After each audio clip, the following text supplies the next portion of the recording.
কলকাতা থেকে সরিয়ে চেন্নাই হায়দ্রাবাদে বাংলাদেশের ম্যাচের প্রস্তাব দিতে যাচ্ছে আইসিসি। তবে কোনোভাবে ভারতে যাবে না বাংলাদেশ, এমনটাই জানিয়েছেন বিসিবি পরিচালক।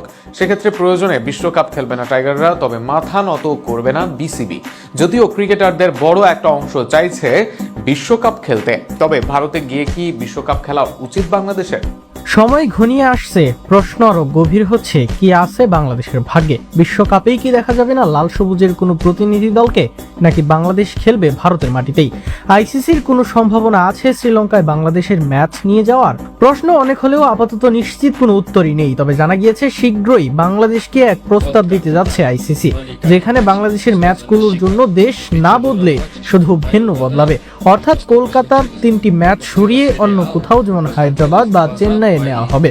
এই নিয়ে মিথুন আলী সহ সাবেক ক্রিকেটারদের একটি মহল চাচ্ছে যে কোনো মূল্যে বাংলাদেশ খেলুক বিশ্বকাপ। তবে বিসিবির ডিরেক্টর আসিফ আকবর জানালেন, তিনি বলেছেন বিসিবি তাদের অবস্থান পরিবর্তন করবে না, এটা লাউড অ্যান্ড বিউটিফুল। এর আগে তিনি বলেন, আমরা আমাদের দর্শক, মিডিয়া এবং আমাদের অর্গানাইজার ও প্লেয়ারদের নিরাপত্তার কথা ভাবছি। প্লেয়াররা তো ক্রিকেট খেলবে, ওরা নিরাপত্তা নিয়ে ভাবলে খেলবে কিভাবে? তো সেই হিসেবে আমরা আপাতত ভাবলাম যে আলাপ, সেটা হচ্ছে আপনাদের নিশ্চয়ই মনে আছে শ্রীলঙ্কায় অস্ট্রেলিয়া খেলতে যায়নি এক সময়, তারা ওয়াক ওভার দিয়ে এসেছিল। বিকল্প ভিন্ন প্রসঙ্গে আকবর বলেন, আমরা